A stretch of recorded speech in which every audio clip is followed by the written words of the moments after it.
This is the Genesis Spark, tracing the roots of Web3.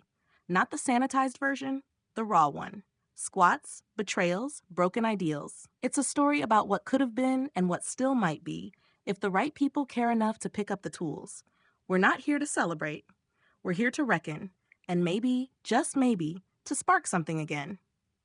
The Genesis Spark, squats, conferences, and the birth of Web3 before Ethereum, before Polkadot. Before Web3 was stamped on every startup deck and sold as salvation, it was just a spark, messy, radical, and dangerous. It lived in places no corporation would touch, like a squat near London Bridge that smelled like piss and revolution. That's not a metaphor. The building, cold, cracked, and hotwired, literally reeked. But what was brewing inside those walls was more than just piss. What poured out of that building would shift the future of finance, governance, and the digital world. At the center of that chaos was Amir Taaki, part hacker, part anarchist, full catalyst. Born in London to an Iranian father and Scottish mother, Amir wasn't here to build products. He was here to dismantle systems. He lived outside the rules, sleeping on mattresses, hosting code jams in derelict buildings, and rejecting everything that smelled of compliance.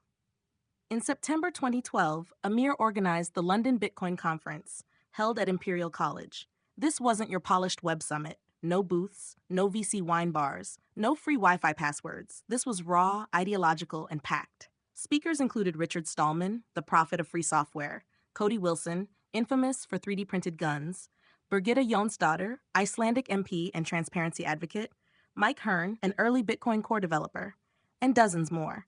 Cypherpunks, whistleblowers, radicals, misfits. The air was electric. They weren't pitching coins. They were talking about tools of resistance, how the Bitcoin blockchain could dismantle financial surveillance, how decentralized networks could evade authoritarianism, how power could be rerouted. It was less a conference than a conspiracy, a gathering of builders with not a pot to piss in and literally nothing to lose. Among the observers was a young Gavin Wood, who would later meet the teenage Vitalik Buterin, then acting as a makeshift editor for the first Bitcoin magazine. Through Amir, those two would cross paths in that same squat. Vitalik had been writing about Bitcoin's potential, but hadn't yet found his edge.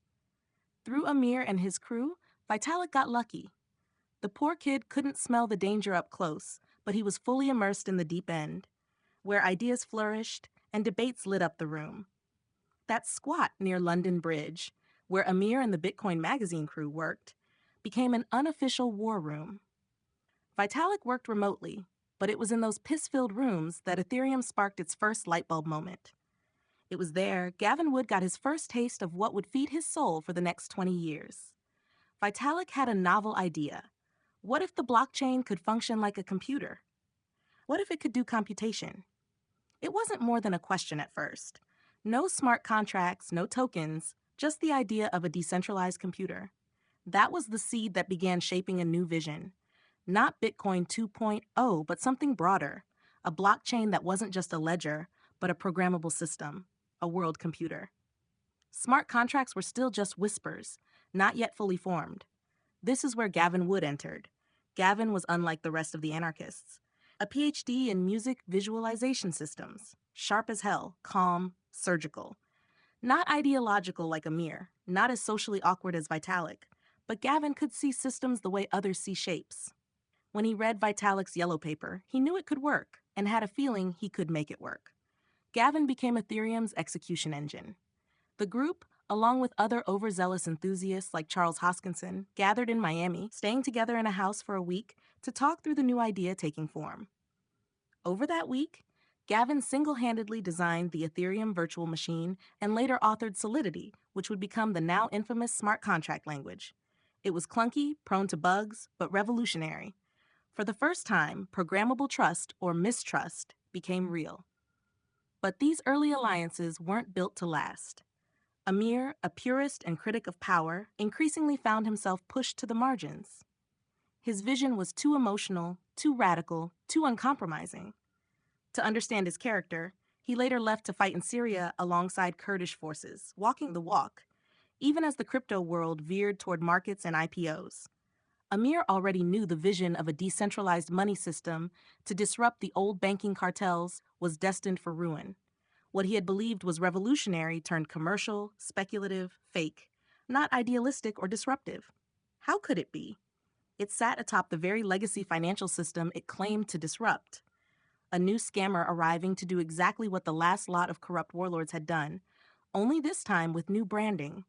The game hadn't changed in thousands of years, and nothing in crypto, not even Bitcoin, was about to upend that trend.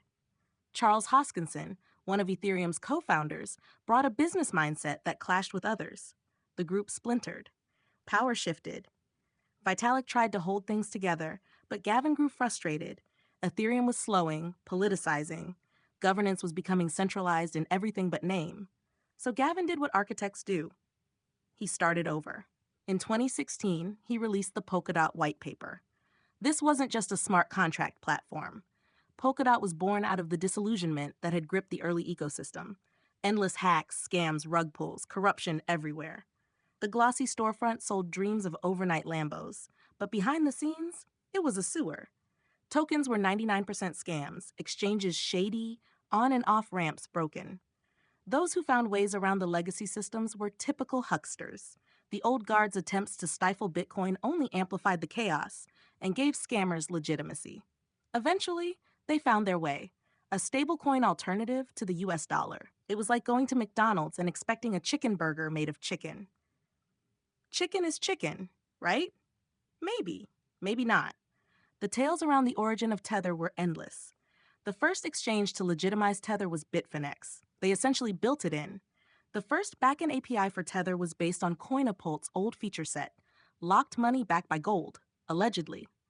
Coinapult, founded by Ira Miller and Eric Voorhees, operated out of Panama, avoiding legal scrutiny. Everyone in the game feared crackdown. They were technically money laundering, operating as unlicensed money transmitters, or committing any number of crimes the DOJ could cook up. The early feature, called Lock by Coinapult, was embedded into several wallets, most notably Mycelium wallet, and it took off. It became Coinapult's reason to exist and directly inspired Bitfinex to hire Ira Miller to write the backend code for their exchange's API. What would soon become the Tether cash cow, the USDT printing machine. Allegedly, Bitfinex used Tether to paper over their hacks. Every time they lost 100 million or so, more Tether was printed. Just like the origin story of fiat currencies. Once the bank, Bitfinex, realized no one was asking for their money back, they knew they could print or burn as much Tether as they wanted. Unbacked, unchecked, unregulated. The Wild West was allowed to fester, and the beast system moved in. Tether struck deals with Cantor Fitzgerald, who took full advantage of the IOU model, printing, loaning, and working with gray market, unbanked exchanges to maintain the peg to dollars.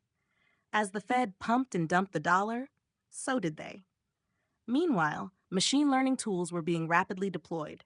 Market makers leveraged them to front-run orders, hunt stop losses, paint the tape, and liquidate leveraged traders with ruthless precision.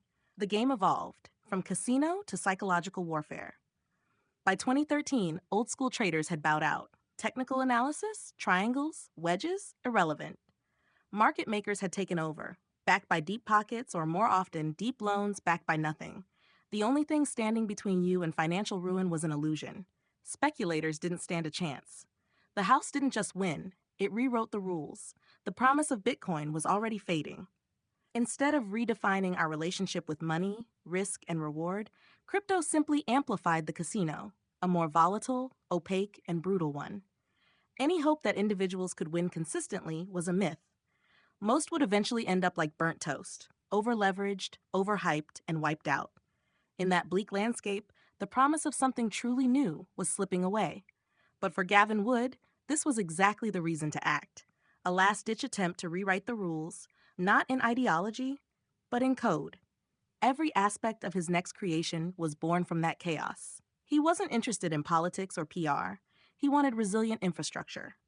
The concept that governance alone could fix forking or that consensus mechanisms could resolve deep conflict seemed absurd to him. When hacks inevitably drained treasuries, no protocol could hide behind consensus theater. To Gavin, the answer wasn't just another blockchain.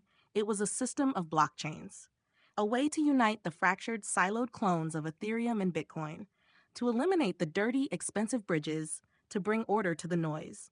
Polkadot was that vision, one chain to connect them all.